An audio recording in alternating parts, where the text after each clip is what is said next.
ನಮಸ್ಕಾರ ಎಲ್ಲರಿಗೂ. Kannada cook book YouTube ಚಾನೆಲ್ಗೆ ಸ್ವಾಗತ.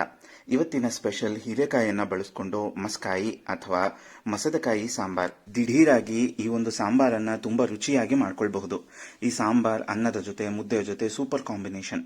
ಮತ್ತೆ ಆಗ್ತಾಡ, ಲೆಟ್ಸ್ ಸ್ಟಾರ್ಟ್. ಮೊದಲು ಹೀರೆಕಾಯಿಯನ್ನ ಬೇಯಿಸಿಕೊಂಡು ಮಸದ್ಕೊಳ್ಳೋಣ. ಇದಕ್ಕೆ ಬೇಕಾಗಿರುವ ಸಾಮಗ್ರಿಗಳು: ತೊಳೆದು ನೀರಿನಲ್ಲಿ ನೆನೆಸಿಟ್ಟುಕೊಂಡ ತೊಗರಿಬೇಳೆ 1/4 ಕಪ್, 1 ಹಿಡಿ ಕರಿಬೇವು, 6ರಿಂದ 8 ಹಸಿಮೆಣಸಿನಕಾಯಿ, 10ರಿಂದ 15 ಎಸಳು ಬೆಳ್ಳುಳ್ಳಿ, ಸಿಪ್ಪೆ ತೆಗೆದು ಕ್ಲೀನ್ ಮಾಡಿಟ್ಟ ಸೋರೆಕಾಯಿ, 1 ಟೇಬಲ್ ಸ್ಪೂನ್ ಜೀರಿಗೆ, 1 ಮೀಡಿಯಂ ಗಾತ್ರದ ಈರುಳ್ಳಿ ಹೀಗೆ ಉದ್ದಕ್ಕೆ ಕಟ್ ಮಾಡಿಟ್ಟುಕೊಂಡಿದ್ದು, 1 ಟೇಬಲ್ ಸ್ಪೂನ್ ಉಪ್ಪು ಹಾಗೂ 3 ಮೀಡಿಯಂ ಗಾತ್ರದ ಟೊಮ್ಯಾಟೊ. ಮೊದಲಿಗೆ ಒಲೆ ಹಚ್ಚಿ ಅದರ ಮೇಲೆ ಕುಕ್ಕರ್ ಅನ್ನ ಇಟ್ಟು ಕುಕ್ಕರ್ಗೆ 2 ಕಪ್ ನೀರನ್ನು ಸೇರಿಸಿಕೊಂಡು ಅದಕ್ಕೆ ತೊಗರಿಬೇಳೆ, ಕರಿಬೇವು, ಹಸಿಮೆಣಸಿನಕಾಯಿ, ಬೆಳ್ಳುಳ್ಳಿ, ಸೋರೆಕಾಯಿ, ಟೊಮ್ಯಾಟೊ, ಜೀರಿಗೆ, ಈರುಳ್ಳಿ, ಉಪ್ಪು ಇವೆಲ್ಲವನ್ನ ಸೇರಿಸಿಕೊಂಡು ಒಮ್ಮೆ ಕಲಸಿ ಕುಕ್ಕರ್ ಮುಚ್ಚಳವನ್ನು ಮುಚ್ಚಿ 2 ವಿಷಲ್ ಅನ್ನು ತೆಗೆದುಕೊಳ್ಳೋಣ.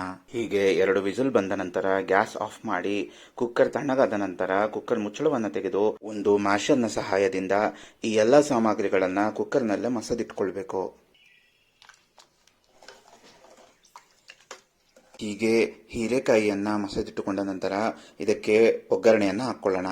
ಇದಕ್ಕೆ ಬೇಕಾಗಿರುವ ಸಾಮಗ್ರಿಗಳು: 1 ಮೀಡಿಯಂ ಗಾತ್ರದ ಈರುಳ್ಳಿ ಸಣ್ಣಗೆ ಹೆಚ್ಚಿಟ್ಟು, 1 ಟೀ ಸ್ಪೂನ್ ಸಾಸಿವೆ, 1 ಹಿಡಿ ಕರಿಬೇವು, 1/4 ಕಪ್ ಕಾಯಿ ತುರಿ, ರುಚಿಗೆ ತಕ್ಕಷ್ಟು ಉಪ್ಪು, 1 ಟೇಬಲ್ ಸ್ಪೂನ್ ಸಾರಿನ ಪುಡಿ. ಈ ಸಾಂಬಾರ್ಗೆ ಒಗ್ಗರಣೆಯನ್ನ ಹಾಕೊಳ್ಳೋದಿಕ್ಕೆ ಮೊದಲು ಒಲೆ ಹಚ್ಚಿ ಅದರ ಮೇಲೆ ಒಂದು ಸಾರಿನ ಪಾತ್ರೆಯನ್ನಿಟ್ಟು ಅದಕ್ಕೆ 2 ಟೇಬಲ್ ಸ್ಪೂನ್ ಅಡುಗೆ ಎಣ್ಣೆಯನ್ನು ಸೇರಿಸ್ಕೊಳ್ತಾ ಇದ್ದೇನೆ.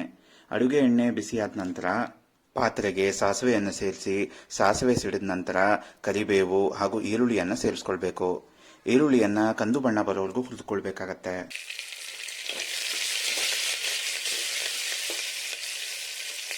ಹೀಗೆ ಈರುಳ್ಳಿ ಕಂದು ಬಣ್ಣಕ್ಕೆ ತಿರುಗಿದ ನಂತರ ಪಾತ್ರೆಗೆ ಕಾಯಿ ತುರಿ ಹಾಗೂ ಸಾರಿನ ಪುಡಿಯನ್ನು ಸೇರಿಸಿಕೊಂಡು ಸ್ವಲ್ಪ ಹೊತ್ತು ಬಾಡಿಸ್ಕೊಳ್ಳೋಣ. ಈಗ ಈ ಪಾತ್ರೆಗೆ ಮಸದಿಟ್ಟುಕೊಂಡ ಹೀರೆಕಾಯಿಯನ್ನ ಸೇರಿಸ್ಕೊಳ್ಬೇಕು. ಹೀರೆಕಾಯಿಯನ್ನ ಸೇರಿಸಿಕೊಂಡ ನಂತರ ಇದರ ರುಚಿಯನ್ನು ನೋಡಿ. ನಿಮ್ಮ ರುಚಿಗೆ ಅನುಗುಣವಾಗಿ ಉಪ್ಪು ಬೇಕಿದ್ದಲ್ಲಿ ಉಪ್ಪನ್ನು ಸೇರಿಸಿಕೊಳ್ಳಬಹುದು.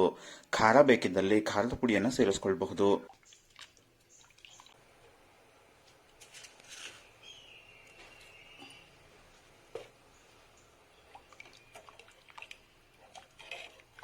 ಹೀಗೆ ಎಲ್ಲವನ್ನ ಸೇರಿಸಿ ಕಲಸಿ ಒಂದು ಕುದಿಯನ್ನು ತೆಗೆದುಕೊಂಡ್ರೆ ರುಚಿಯಾದ ಹೀರೆಕಾಯಿ ಮಸ್ಕಾಯಿ ಮುದ್ದೆ ಜೊತೆ ಅಥವಾ ಅನ್ನದ ಜೊತೆ ಸವಿಯಲು ಸಿದ್ಧ.